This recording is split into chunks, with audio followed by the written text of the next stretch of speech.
So today we are at Bera. Yes, it's my first time here. It's beautiful.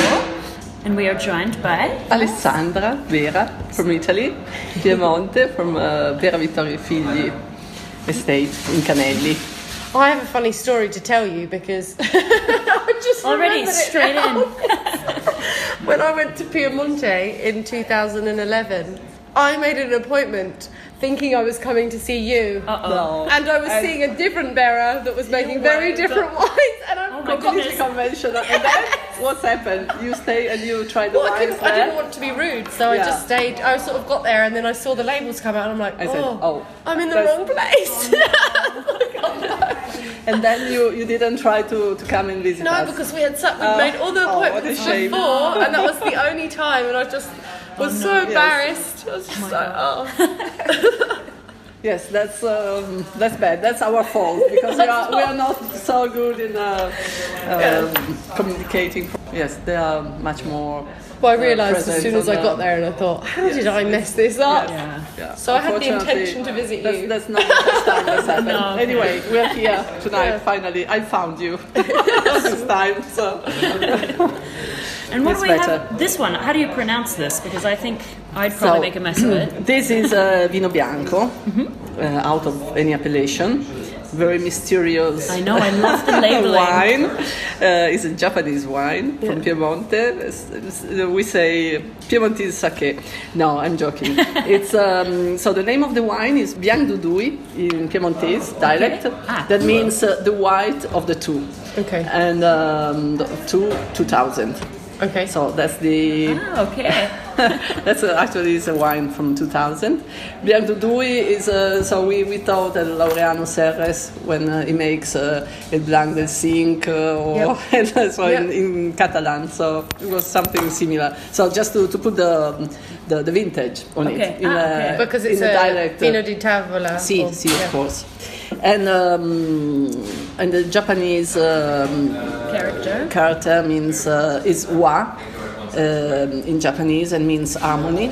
Harmony. Okay. And that's something. The label was something that happened very casual way. Something really unexpected, like the wine. The wine is something has a very funny story. Which is perfect because I was actually very excited to hear the story of this wine because it was a happy accident. It was an happy accident, yes, exactly. So it was supposed to be a Moscato d'Asti, but then we didn't put in bottle at the right time. So Moscato d'Asti has to have maximum 6.5 degrees of alcohol. Okay. And as we didn't put in bottle at the right moment, the fermentation went too far, so we couldn't call it anymore Moscato d'Asti. And at that point, with such a huge quantity of sugar, residual sugar, we didn't know what to do with that.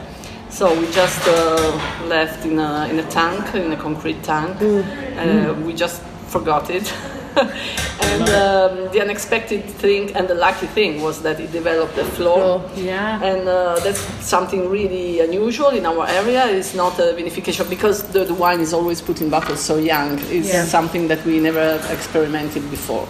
Probably climate conditions and all. The perfect storm. Yes, exactly. Yeah. So when we tried it again many years later, in 2016, we decided that it was interesting. That was the right time for him to come out of the tank. It smells fantastic. And so it's Moscato. It's really surprising also for us because really shows all the potentiality of our Moscato, of our land. So what we do is really to work in a way to let the grape express itself, to express the soil, the terroir.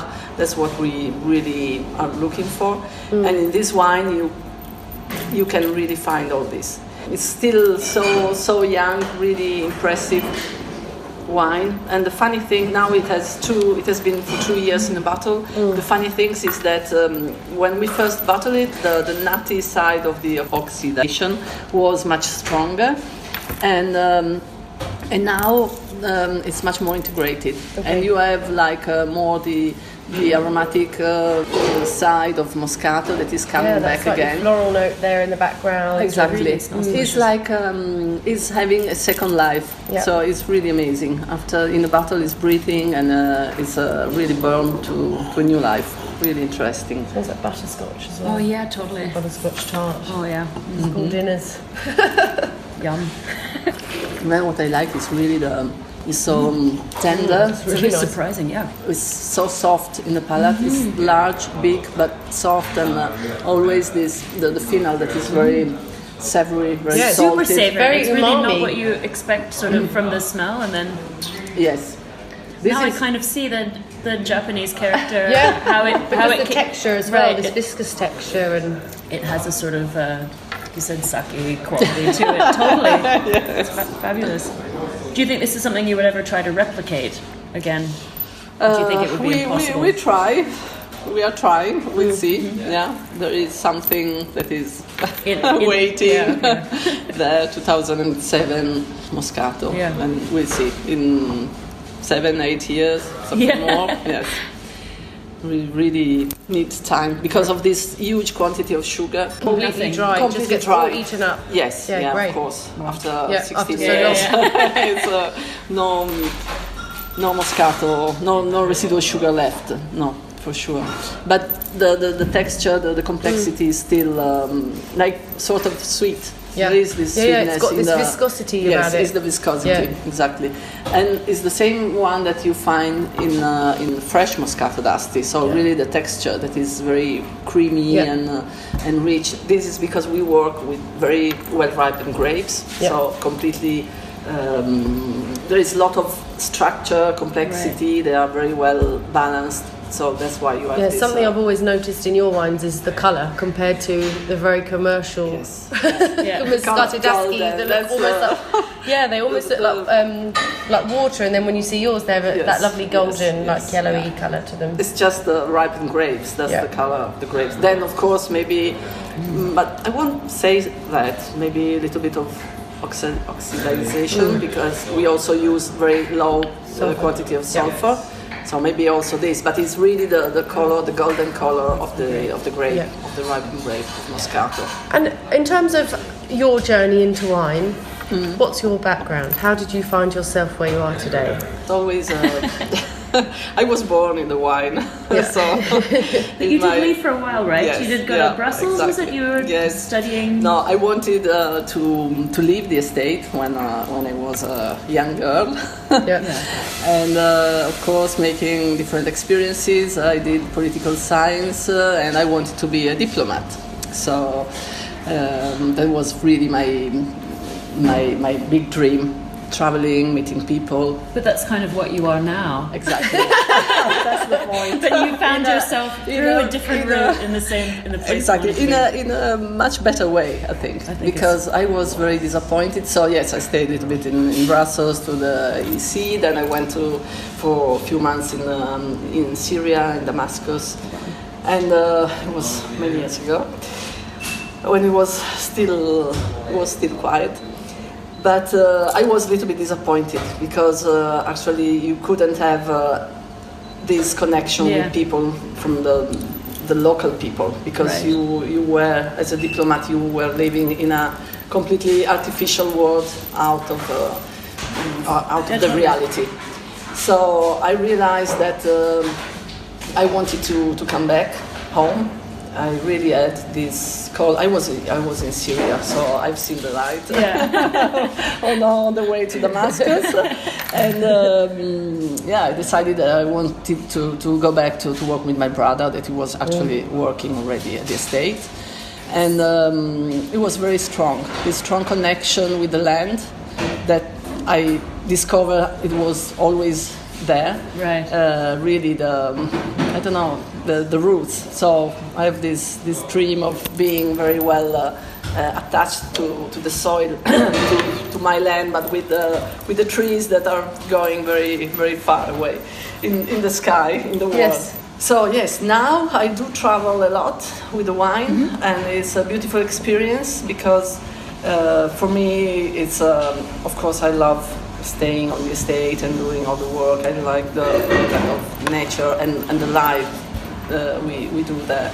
But I also need this contact, and it feeds you. Yes, a lot of energy to see. It's actually natural wine world is very little. It's we have such a tight community, tight connection with the people where we share really so many things, and it's a beautiful experience really to travel, to talk about wines, to see also with other winemakers, of course. First network is really made between us, between the winemakers, that we are traveling and meeting everywhere in the world. So it's always nice experience, little bit like being at college always. Doing this tour all together on the bus, and the reporter, they say, okay, tomorrow everybody we take on the bus, and but also the exchanging the experiences, and really wine is first thing for us is really sharing, so it's something that is really strong. And also it's nice when I travel with my wine. So first thing, of course, the connection with people. The other funny things that what I like is really to see how the wines travels in the world. It's always very exciting to taste my wine in other places, and to see combination with different cultures, different how they place it exactly in dinner, how they drink it. Yes. Actually, that was a question I wanted to ask about this. Is what would you eat with this? Many things. Because I have some ideas of what I would find it delicious with. Yes. No, I think I can make other people travel with these wines. Okay. So this is really because as they are such a huge expression of my land, of the world, of my family, of our your journey as winemakers. Yes. People that drinks in other part of the world that drink these wines are little bit, it's like they are coming to see me. That's what I thought was funny about this idea of wanting to be an ambassador. That now you do actually are an ambassador for your home and your place and your land. It's actually and I'm so proud for that. Yes, it's something. It's exciting. I also like the idea that you can travel through drinking something. Yes, nice. Drinking, transported. Quite proud and quite lucky. Also, I think we are doing nice things. And this wine you can pair it. It's really nice to you can like play with that. Like mushroom risotto or mushroom something. broth. A lot. So with barley, like grains, everything that is spicy. Also like maybe some Indian food even. Exactly.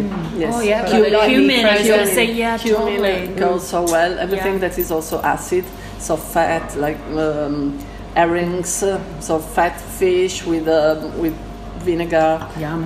This combination. Another tagine match. I think Lucas is going to go. I think my boyfriend, who's a chef, is going to go crazy for this. We also made one of our traditional dish in Piedmont is bagna cauda. I love bagna cauda. That is made with anchovies and wine. You can have red wine as well sometimes with bagna cauda. It's a variation. We normally use red wine, Barbera, young Barbera, but we tried with this, with the Bianchdudui, and it was amazing with the salinity of the anchovies, and this wine really, it was definitely much better. Anchovy sauce with wine. It was really impressive. Yeah, it was fun. But it's really, because then it's so clean, you can really drink it with anything. Almost, also by itself, it's making me hungry. With oysters. Yeah. With oysters is beautiful. All the seafoods and everything that is salted and or acid and really many contrasts. I think Lucas is going to go nuts for this. I think so too. He'll be like, oh my god, I can cook this, and this. Yes. I think as well, when you talk about the land and farming, I've looked at quite a few pictures of your vineyards. As we know, I didn't make it there myself. But Don't tell me. But I recently did a presentation on the natural wine movement, and Doug Regg from London sent me a photograph looking over your vineyard with the vineyards in the background, and yours full of life, all of these flowers, plants growing in between the vines, which we all know to be a healthy vineyard with healthy soil. And then the vineyards next door with soil that were like white. It was really shocking for me to see this, like, the colour. That the other places have like one insect that live there, like some spider that only exists in the desert or something. Yes, Crazy. absolutely. In your area, like, you really are the minority, right? Yes, unfortunately, yes. But also because in my area, so Canelli, that is mainly the main grape is Moscato there, and there aren't so many producers of Moscato, but the majority sell the grape to big estates. So they don't care about quality.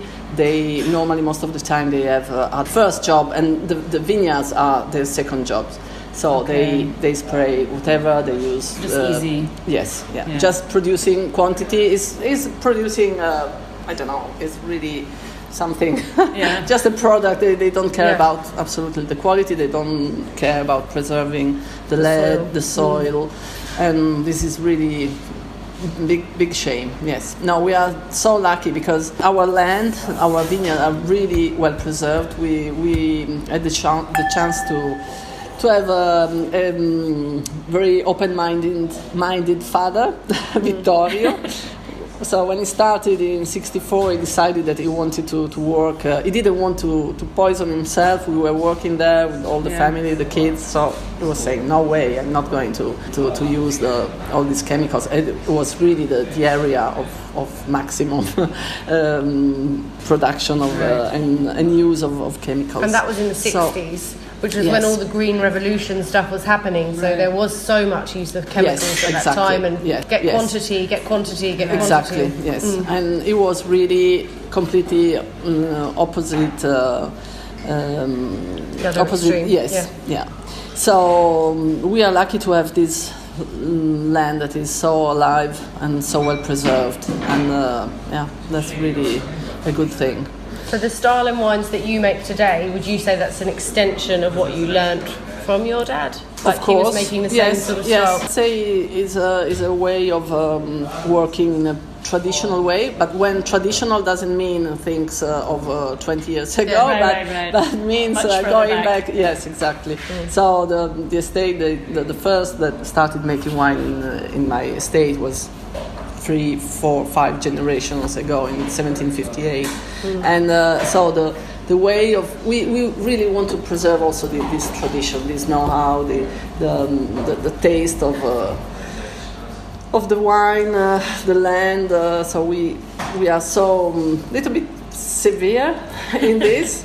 But it's something that otherwise is going to be lost. So we really wanted to preserve that memory. Well, you see it in the final product as well. In the final wines, you see that there is a spirit and a character and this unique quality in the wines. They are really unique. I think they're really different from all the others. They have this strong character.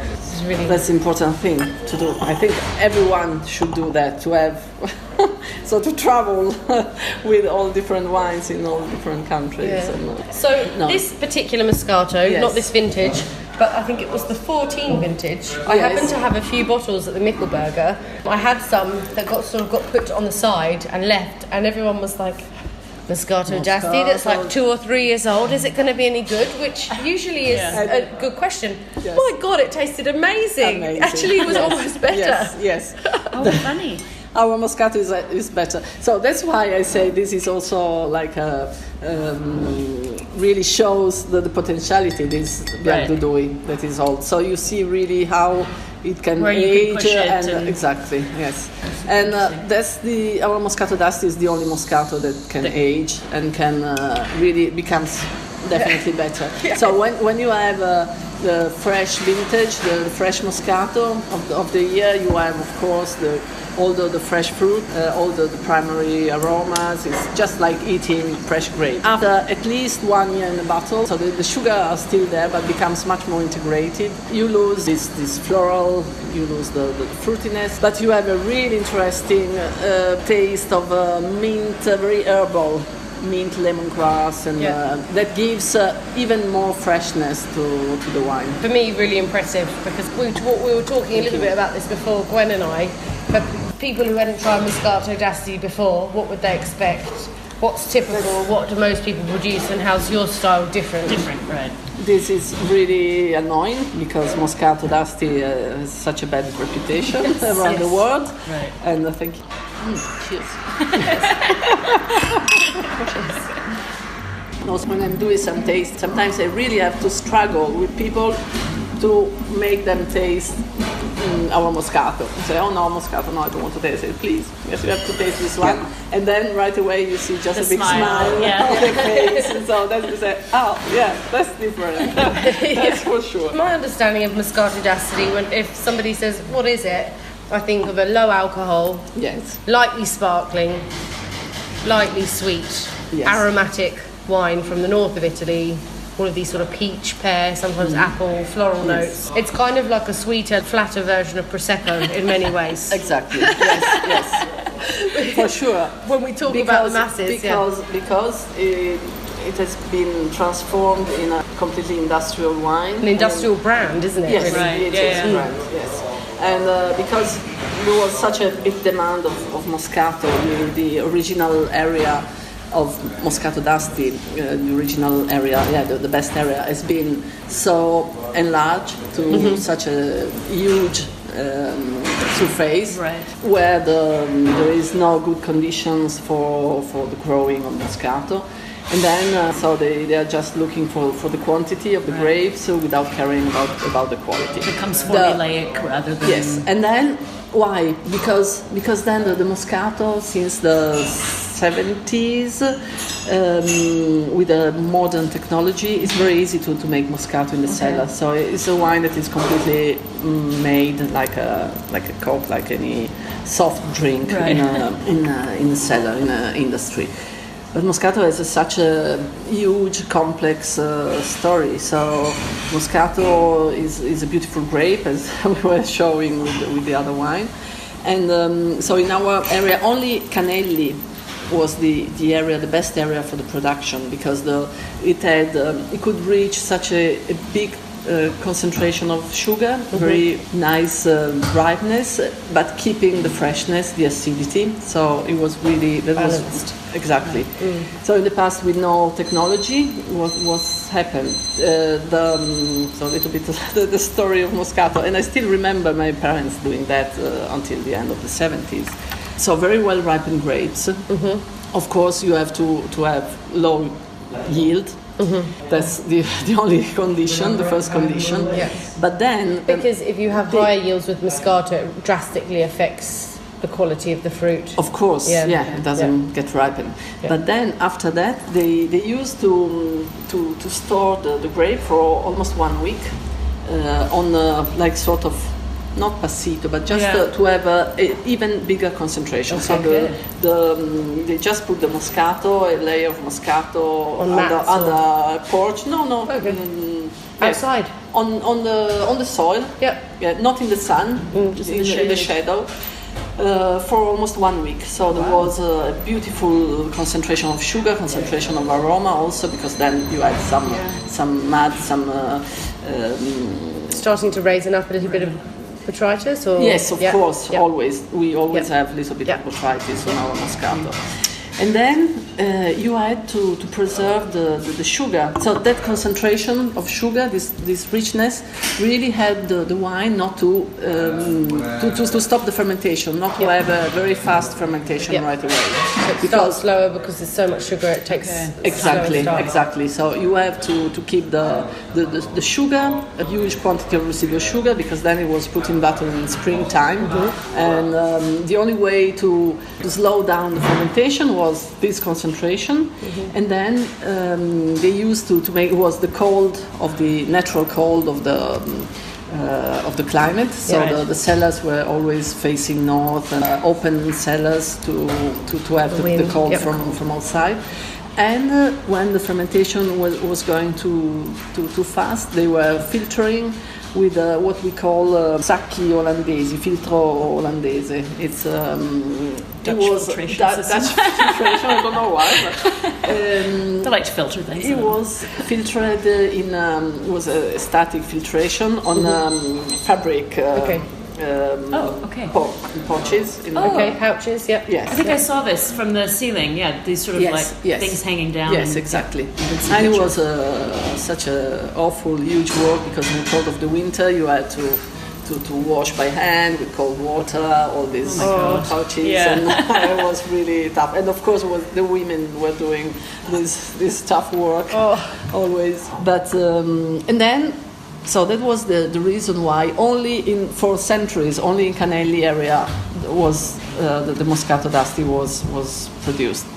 And after, with all the technology and controlled temperature, that's easy and you can do whatever. But the secret of this Moscato, why is so different? Because of the grape, first thing. Because that's the only Moscato that has no selected yeast, so just makes spontaneous fermentation. So you don't have any... You have such a huge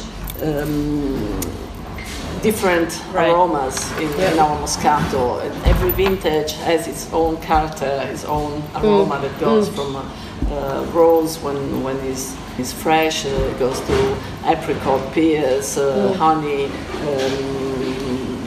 more citric or really white flowers. Such a huge, and every vintage has its own aroma, and it's so funny. And then, it's you have this, as we were saying, the texture is very creamy, is rich, it's very. There's soul in the wine. Yeah, it's got lots of character. And the way that the wine was historically made, is that how you're still making? You're not still using those fabric pouches today? No. Yeah, I would like to. I would like to, and I will. Again, I hope one day. It's not possible to do that way and having the appellation Moscato d'Asti. Really? Because with the Moscato d'Asti, you have to control, of course, the exact quantity of sugar. You never see the sugar in the bottle. The pressure, because it's caporazzo, so not just a normal cork. Yep. So for the appellation, must be less than 2 bars of pressure. And they come and try check the pressure before bottling. Yes. So it's of course when we will make hope soon just traditional ancestral Moscato that we couldn't call it Moscato d'Asti. That's for sure. That was kind of the question that I'd been sitting on as well. Was have you ever thought about ditching the appellation altogether? Yes.